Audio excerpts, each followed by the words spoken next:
Monongah in West Virginia, USA, is a small town that recorded the worst mining disaster in the United States on the 6th of December, 1907. This was a normal weekday's work for the miners regulating Monongah No. 6 and 8 mines. Both of these mines were connected, hence shared a door for the easy transportation of coal.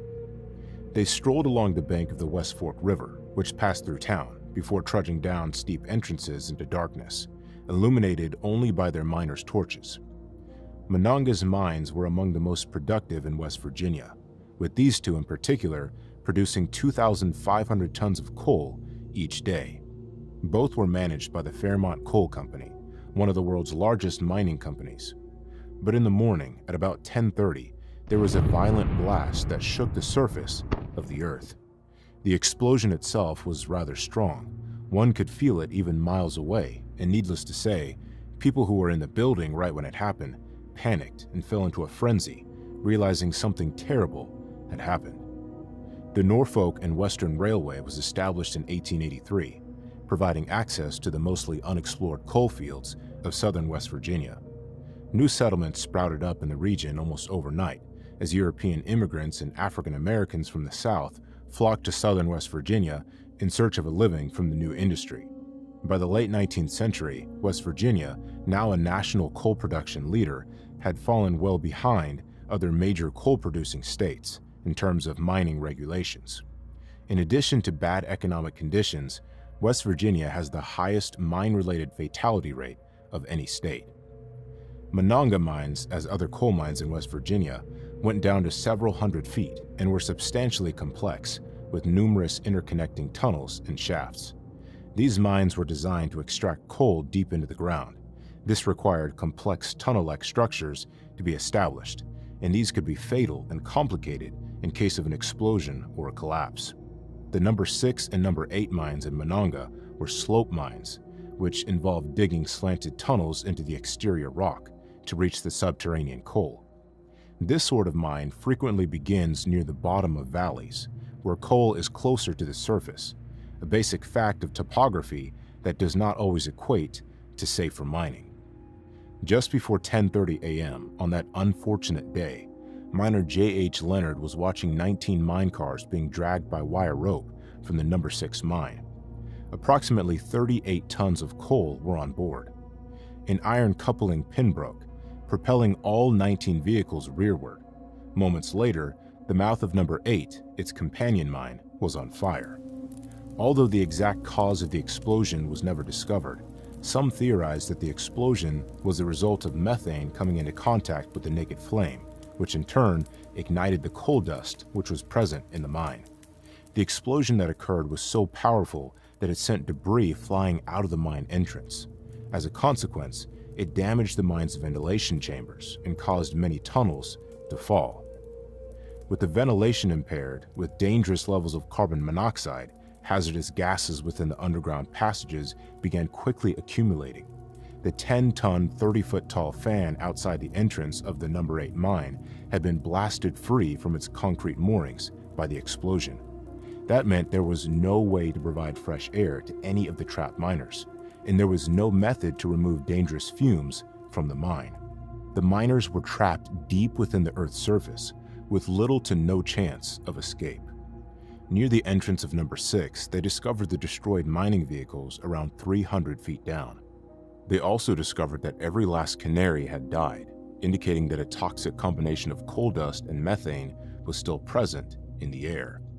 Men searching for survivors in the mines lacked the necessary equipment to breathe fresh air.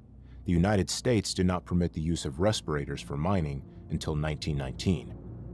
Every man inside the mine has his name written on a wooden board at the entrance to the building. The board turned to ash and dust. Blows from flying debris affected workers and smashed their ankles. A 15-year-old boy named Charles Honecker was blown from the No. 8 mine, opening right into the river.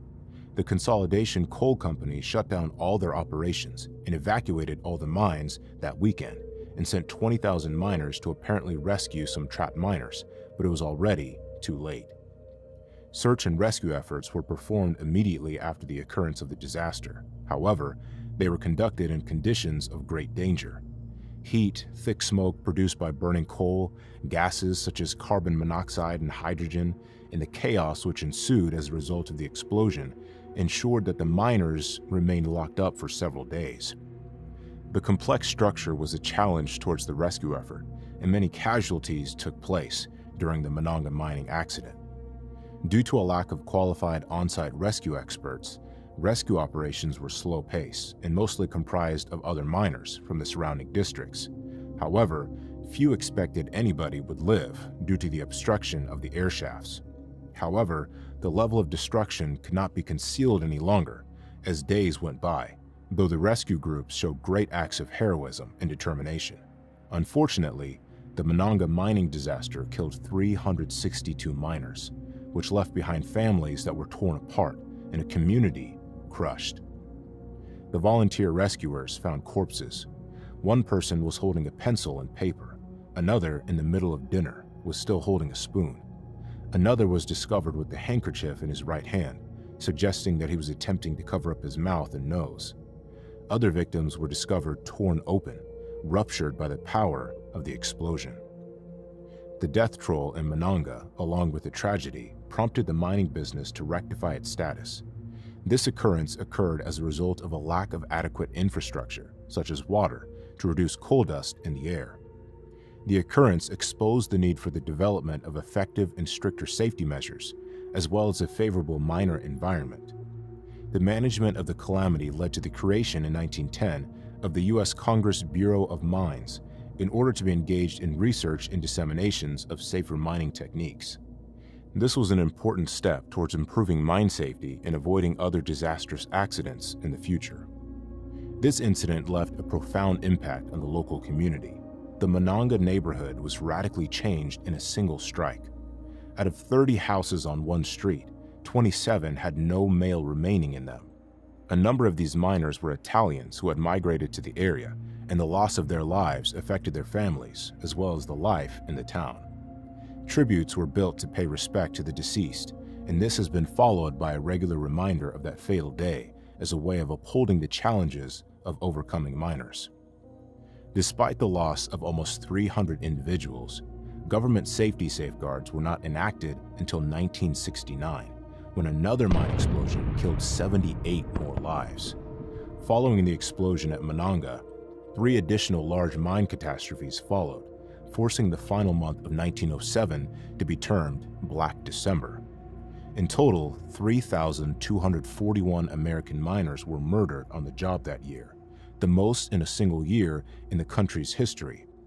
Despite such horrible catastrophes, many mining enterprises like Monongah continued to disregard established safety standards, such as utilizing open candles instead of shielded lights, using inexpensive dynamite instead of regulated explosives, and ignoring methane gas detection tests. Such approaches were already being used in Europe. Congress enacted substantial measures in response to the national uproar over the Monongah and other mining catastrophes. In 1908, President Theodore Roosevelt proposed establishing a government organization to investigate mining accidents, educate accident avoidance, and perform mine safety research. 2 years later, the Bureau of Mines came into being. The Mine Safety and Health Administration took another 8 years to develop. Today, the federal agency implements the terms of the Mine Act of 1977. The act includes 2 crucial provisions.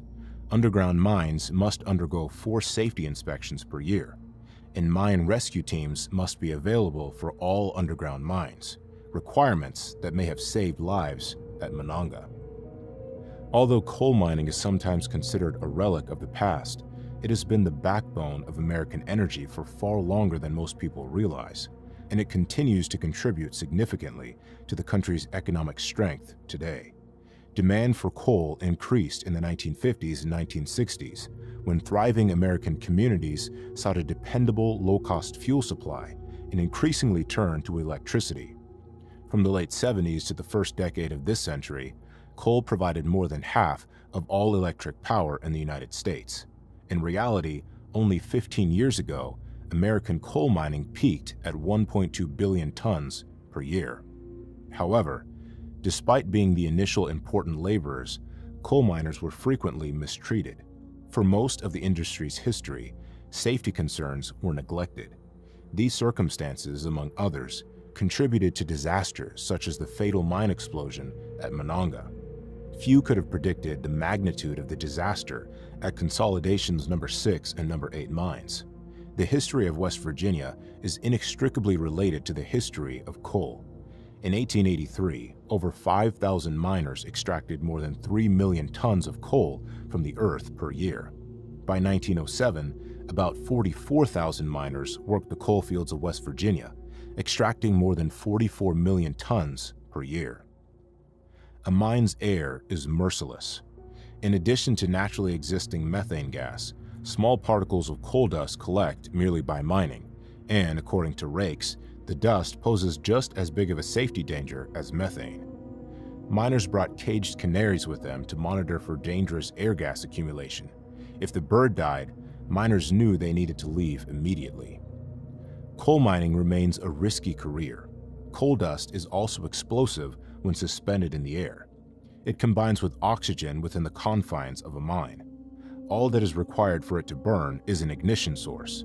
The number of deaths per year has decreased from hundreds in the 1980s to dozens in the last decade, owing in part to better government safety standards for miners and increased mechanization of the coal business. Despite increased production, fewer miners were needed in the second part of the 20th century. According to the state's Office of Miners' Health, Safety, and Training, there are expected to be slightly over 10,000 individuals operating in underground coal mines in West Virginia. These miners continue to dig underground every day, lights on, backs bent, extracting the black rock that contributed to American industrial might, and at times, battling the same deadly fumes that killed Monongah's workers more than a century ago. When discussing the Monongah mining catastrophe, it is vital to honor the memories of the brave miners who perished on that day. Their real-life experiences demonstrate how industrial growth comes at a high cost, and the critical need for safety regulations in all vocations. We must never forget this and guarantee that no one loses their life in order to create a safer working environment. Thank you for accompanying us on our journey to relive the drastic fate that befell Monongah workers. If this story touched you, please give us a thumbs up and kindly share this video, and also subscribe to our channel so you don't miss out on our new stories. If you have a story suggestion, feel free to comment down below, and we will see you in the next one.